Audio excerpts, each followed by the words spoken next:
When I talk about PR versus marketing, imagine a man and a woman are on a date, right? The man is telling his date how handsome, smart, and successful he is. That's marketing, right? He's saying the right things to the right people. Now, if the woman's most trustworthy friend tells her after the date how handsome, smart, and successful, and what an amazing guy that the guy that she went on a date with, that's PR, right? That is the power of PR. And that is why Bill Gates famously said that if I was down to my last dollar, I would spend it on PR.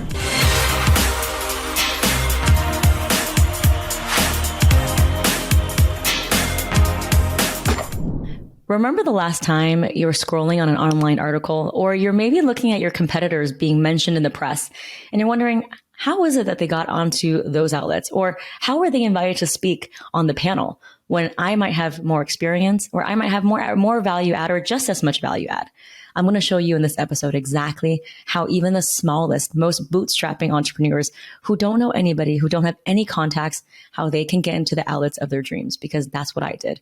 I started off not knowing anybody, and I really still don't know really anyone. I'm not in the Cool Kids Club. I never studied journalism, but from literally picking up the phone thousands of times and cold calling the most intimidating newsrooms, I'm talking New York Times, Bloomberg, Wall Street Journal, I started to pick up on patterns on what made the editor or the operator stay on the phone with me just 5 seconds longer. And I took the emails that were responded to, and I started to look at patterns of what worked and what didn't work. And I came up with my 3-step pitching method that I'm going to reveal with you. But before we get started, I want to talk a little bit more about PR versus marketing, because it's so important for people to know the difference. So when I talk about PR versus marketing, imagine a man and a woman are on a date, right? The man is telling his date how handsome, smart, and successful he is. That's marketing, right? He's saying the right things to the right people. Now, if the woman's most trustworthy friend tells her after the date how handsome, smart, and successful, and what an amazing guy that the guy that she went on a date with, that's PR, right? That is the power of PR. And that is why Bill Gates famously said that if I was down to my last dollar, I would spend it on PR. So how do you, as a small business owner, how do I, as an early stage entrepreneur, how can we hack our own PR and take control of our narrative without needing to know anyone, without needing to pay agencies thousands of dollars a month? I'm going to show you right now in this episode. So it all starts with a value-driven conversation. Now, a lot of times people think that you need to know someone, or that you need to go in the details about your product or your brand to convince the journalist to write about you.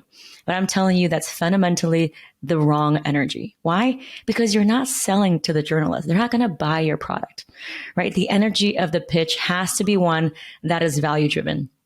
It has to be one that puts you in the position where you're so confident about what you're sharing. You might be early stage, but you still know that you have value to share, that you have insights to share, and a point of view about your industry. Why? Because experts have point of view, and founders who know how to do the transition, the mental shift between getting their product brochure into a newsworthy pitch, that is what's going to allow them to get into anywhere. Right? It's a value-driven conversation. So my CPR method stands for C as in credibility, P as in point of view, and R as in relevance. And this is a framework from hacking my own PR thousands of times without any industry contacts. And the reason why this works is it turns your me pitch into something that is newsworthy. Right? It positions you as an expert, not as a founder or a seller or a brand consultant. It positions you as an expert with a point of view.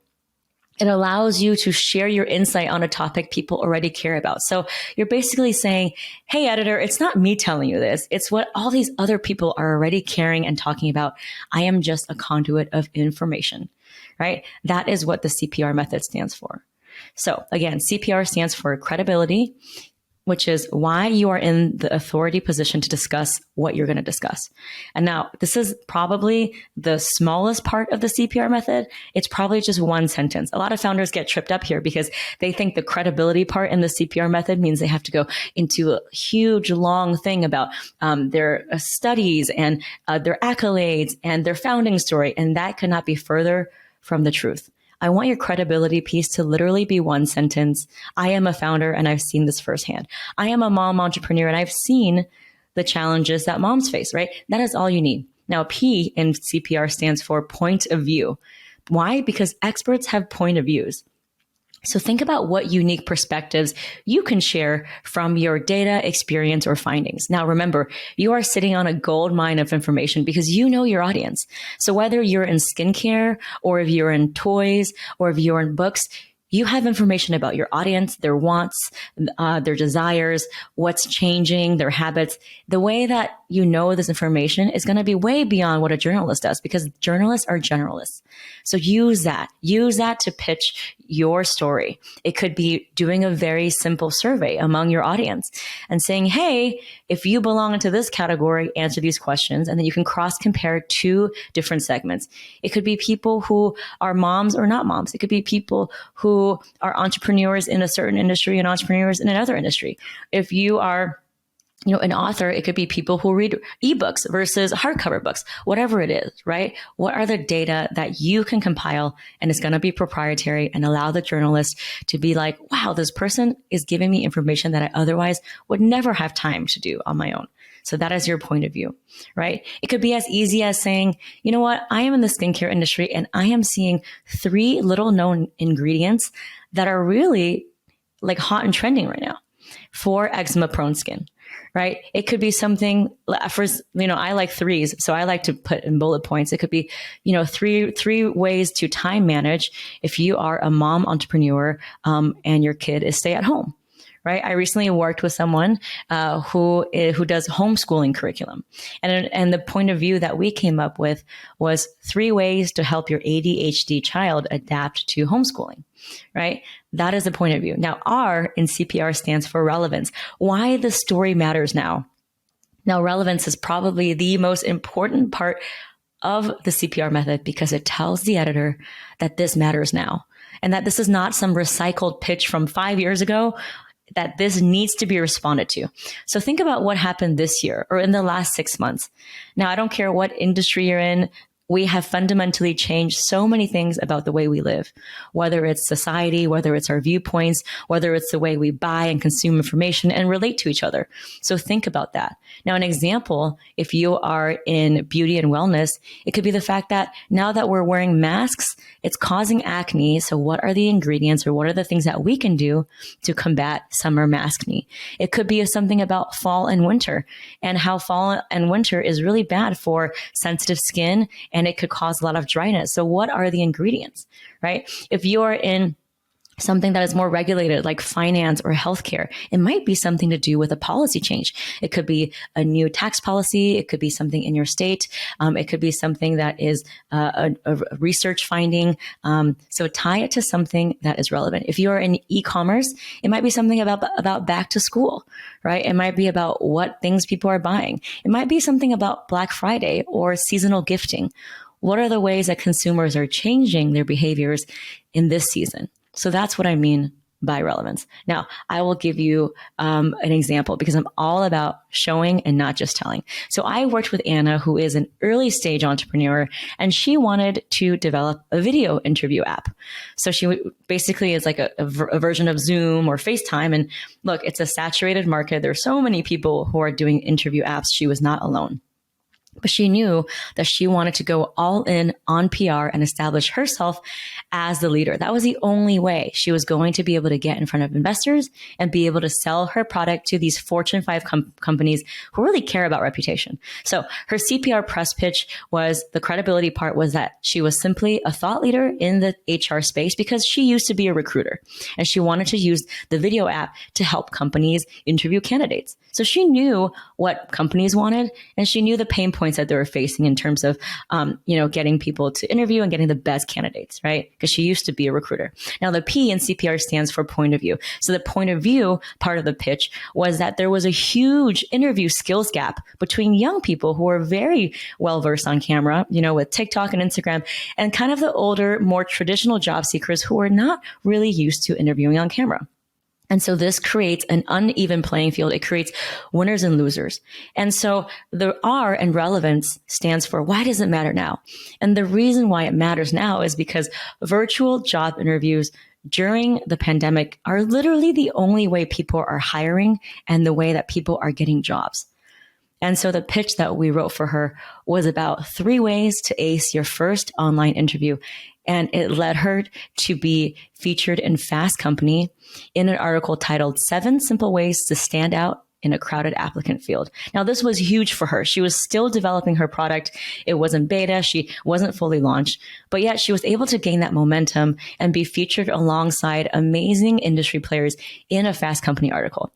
And she was able to use this in order to start conversations with investors. And then she was asked to speak on career panels. And all of a sudden, she was able to be seen as a thought leader in her industry, right? Which is HR tech, which is recruiting. Now, this led to so many other opportunities for her, but it all started out with a framework. And that is why the CPR method works so well. So think about the ways that you can apply the CPR method to your company, whether it's a service or a product. Now, C stands for credibility, and everybody has credibility. It doesn't matter if you just founded the company yesterday or 10 years ago. Credibility doesn't mean that you have to meet a benchmark for credibility. It just means it's one sentence about whether or not you've been featured and whether or not, if you've had experience in this field. It could be as simple as, I've seen the struggles for my industry, and that is why I am a founder, right? It could be as simple as that. Or it could be something like, I've been featured in X, Y, and Z outlets. But again, that's not a requirement.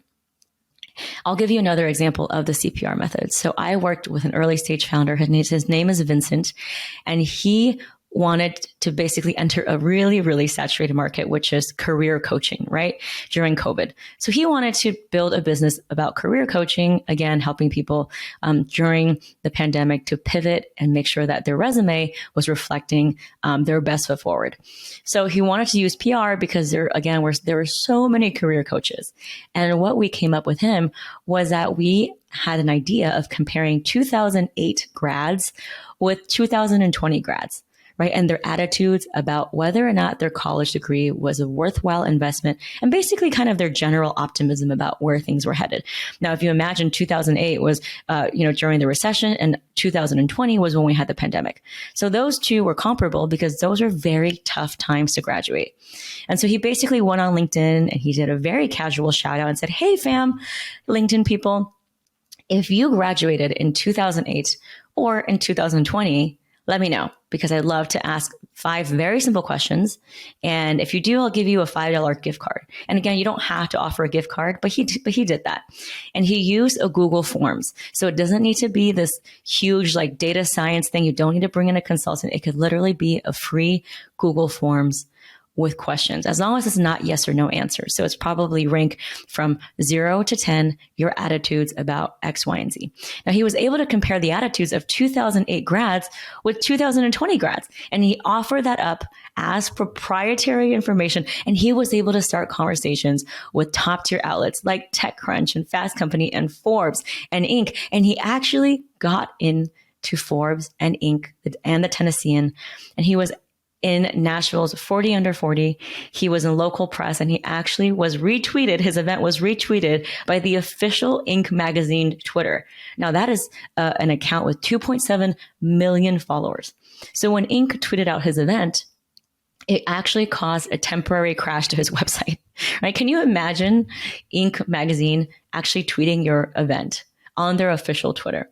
But that's what happened after he was able to have a value-driven conversation with the editor-in-chief of Inc. using the CPR method.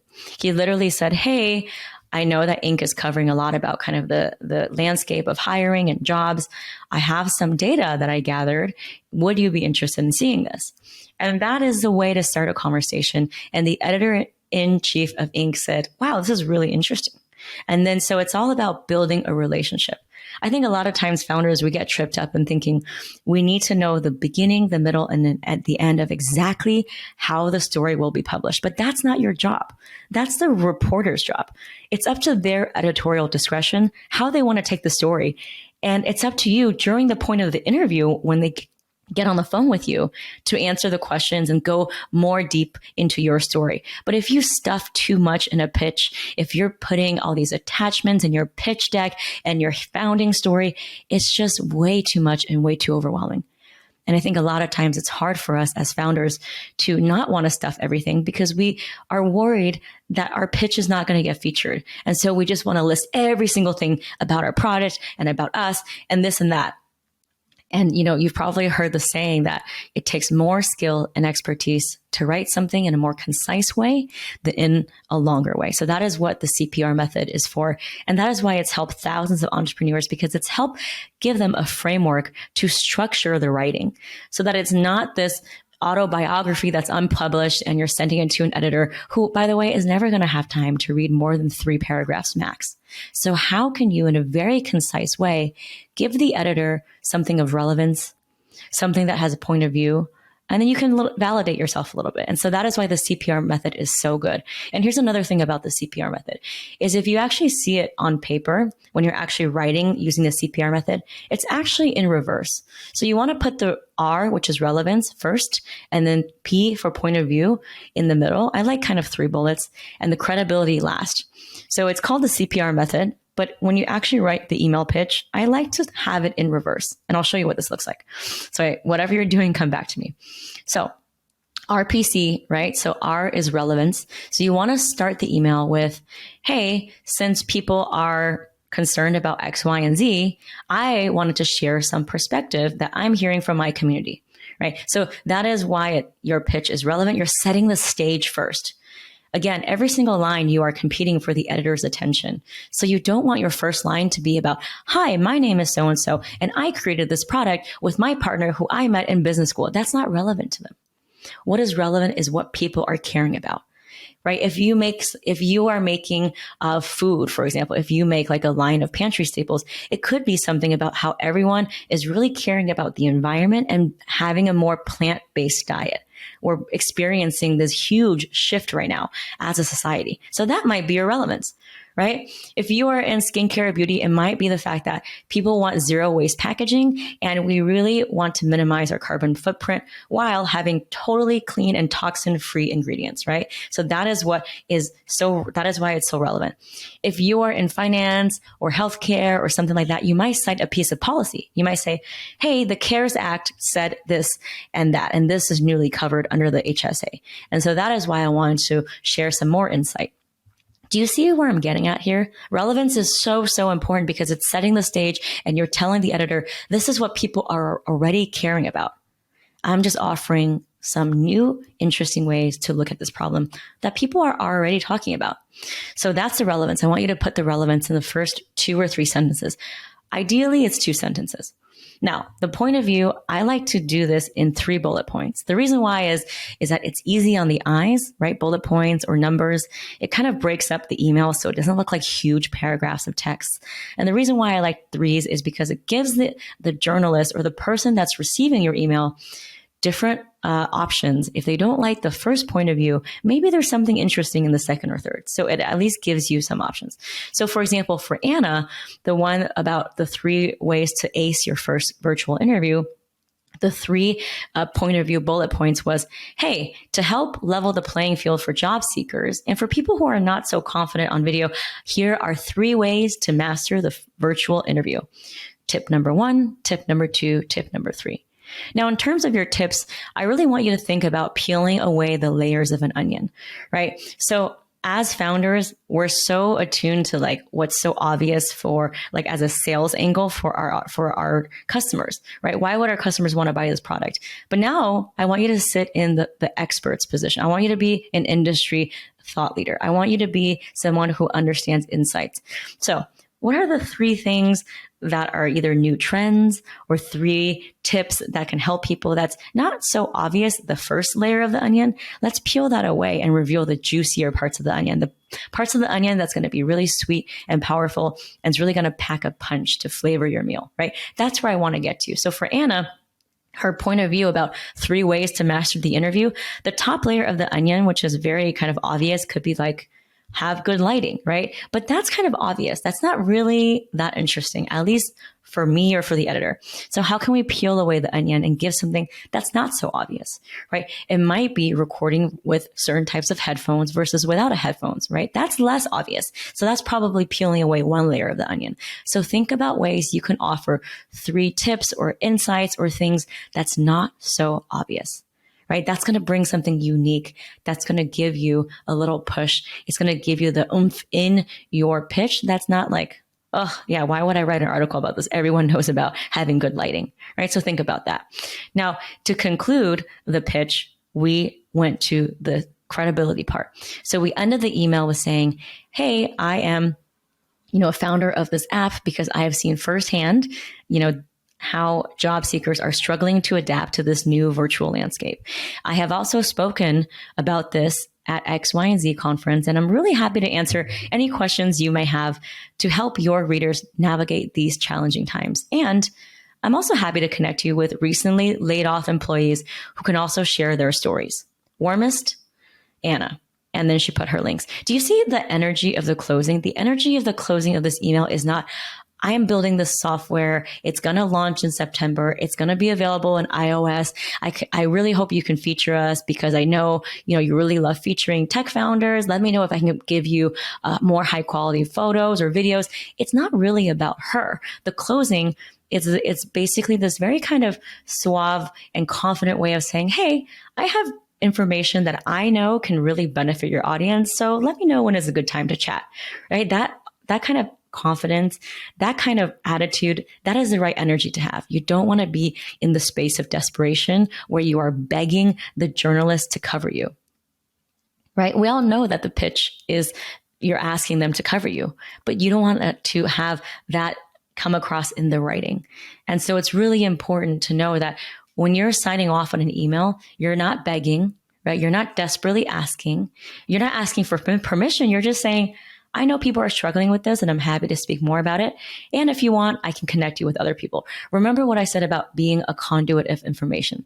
Now, don't have the scarcity mindset and think that reporters are just going to skip over you and interview someone else. In fact, it actually makes you more helpful if you can connect them with other people because journalists don't have access to your audience, right? So it's only going to make you more valuable if you can say, not only do I have these tips or points of view that I'm seeing, I can also connect you to these people. So it's kind of a double process. You're doubly valuable, if you will. I don't even know if that's a word, right? So this is kind of the CPR method in action. Now, there's so many pitches that I've written that have gotten featured using this, and I can't give you all of them, but think about if you're starting to think about transforming your product brochure into a newsworthy story, a newsworthy pitch using the CPR method, you might want to ask yourself questions like this. What are the changes in my industry? Or what specific solutions or steps can you offer? So for Anna's case, it was 3 specific solutions, right? For Vincent, it was 3 different changes in the industry, right? Another way, another secret weapon, if you will, to turn your product marketing brochure into something that is a newsworthy pitch is, can you make a simple prediction on where your industry is headed? Now, it doesn't mean that you have a crystal ball, but the thing about predictions is that you're not legally liable because no one really knows what's going to happen. And I cannot tell you how many times I've seen these talking heads on TV because they just made a very simple prediction and they were actually confident enough to go out and say it, right? So you could say something like, I am in the wellness industry and I think gyms will actually go obsolete in the next 5 years. And it's all going to be kind of this virtual, on-demand classes that you organize with your friends. And people are not really going to go to the gym anymore because they're only going to work out with their friends. And they're just going to be able to order, a trainer at the top of their fingertips on an app or something like that, right? Make a simple prediction. Now, think about the seasonal or regulatory angle. So remember, when I talk about CPR method, R stands for relevance. So why is it relevant to this season that we're in? So it could be spring, summer, it could be end of year, it could be gift guides, it could be new year, new you, whatever it is, right? Maybe there's some regulatory significance. Now, like I said, if you are in something that's a little bit more regulated, really tap into that because there's always new policies. Like, for example, if you are in finance or if you are helping small businesses secure loans or mortgages, it could be something about the SBA loans or kind of the changes in the loan structure, right? If you are a financial advisor, it could be about different predictions about what's happening, right? If you are in crypto, there's just so many policies and every single day we hear something new. And think about how you can tie your story to maybe what a big Fortune 500 company is doing, because they're not going to go after you. So for example, if you are selling bracelets on Etsy, right, something that's totally bootstrapping, you can talk about how Amazon and maybe eBay are having certain certain type of policies that are really not friendly to vendors, right? Forcing you to pay the shipping fee, forcing you to have a 99.9% satisfaction rate. I actually once wrote a pitch for someone who makes bracelets on Etsy. And she was basically talking about how Etsy was actually having quite strict policies that were really anti-small business, even though they pride themselves as being a small business platform. And so she was able to reach out to an editor on Twitter, and I think it was like from Vox or Slate magazine. And they actually got back to her right away. And they said, really, this is really interesting, about Etsy and what they're actually doing for vendors on their platform. Are you interested in talking to me a little bit more about your experience? Boom, right? Here's another thing about not being afraid to use the CPR method and just start the conversation is on LinkedIn is a great place to actually connect with journalists. So you can actually do like a hashtag. If you're in retail, you can do hashtag retail and follow the hashtag. And you'll see a lot of the really amazing prominent journalists who write about retail, right? Because on LinkedIn, they're sharing their findings and they always are looking for sources. So it's as easy as you commenting on their post. I actually had a founder who commented on a retail reporter's post about how Facebook was launching their e-commerce Facebook shops, and they started a conversation there, right? It could be something like, oh, I really love this article you wrote, but I actually have different experiences. And I actually think Facebook is not so small business friendly, right? That's exactly the conversation that she had that led them to actually get off of LinkedIn and actually start a conversation. So again, the pitch is just the start of the conversation. It's not what the story will be. And a lot of times we get tripped up because we feel like it has to be this fully fleshed out, long and polished thing. No, it's just using the CPR method to have a value-driven conversation that puts you in the expert position.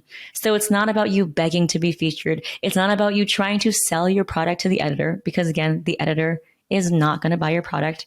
And if you're going to basically give them an ad, then they're going to either press delete and tell you, why don't you go buy an ad, right? So the whole point of the CPR method is for you to bypass that and not have to buy ads. And that is how so many founders use the CPR method to get into their dream outlets before they were launched, before they were funded, right? This stuff works. Now, if you want to see more examples of the CPR method in action, how it works for every industry, and line by line, how it actually looks like, I invite you to watch my PR Secrets Masterclass. It's the same class that thousands of founders have watched, and they were able to take this framework and the examples and apply it. And every day I get messages from people I have never met. And they say, Gloria, I watched your masterclass and I was able to pitch my bed linen company. I'm talking like bed sheets, right? Into Canadian Vogue, or we got into BuzzFeed. So this stuff works. Again, it's just a matter of positioning your message so that you don't come off as salesy. And with the CPR method, you're going to have the confidence to pitch again and again, because you're not going to come off as a used car salesman. Now, that is the energy that I can get behind, and the energy that every small business can get behind, because I know how intimidating it can be when you're doing all the things to press send. And it's my job to make sure that you have everything you need and to remind yourself you don't need permission and that you are ready to press the send button. Because everything that's miraculous, everything that is amazing, everything that's going to level up your business is on the other side of the send button. And that is how Vincent and Anna and Tanisha were able to either successfully sell their companies, raise thousands of dollars, was able to get onto stages with industry VIPs, and basically perfect their message where they're no longer questioning whether or not they're ready, because they know they are. It's just a matter of, where can I speak next? Where can I get featured next? How can I help audiences? How can I share my message? Because my message deserves to be out there. That is the power. That is the energy that I want to remind you to have as small business owners, because we need to compete with these $20,000 a month agencies. And hopefully with today's CPR method training, you're able to get a little quick glimpse of how it's possible for even the most unknown bootstrapping entrepreneur to be able to get into the outlets of their dreams. So go to gloriachoupr.com, that's CHOUPR.com/masterclass, and watch the masterclass, and you'll be able to see Anna's pitch line by line, and you'll know exactly how to apply it for your industry. I don't care what your industry you're in. I've written pitches for hundreds of different industries, and I always say there is no such thing as a newsworthy company, right? I've written pitches for fintech, for AI, but also for candles and bath towels, and they all get featured. So it's just a matter of you believing that there's no such thing as newsworthy or ready, but there is such thing as a newsworthy way to write a pitch. So use the CPR method, come up with ideas, watch the masterclass, go to gloriachoupr.com/masterclass, connect with me on Instagram, and let me know your pitch. I cannot wait to see what you do with it. And welcome to your next level.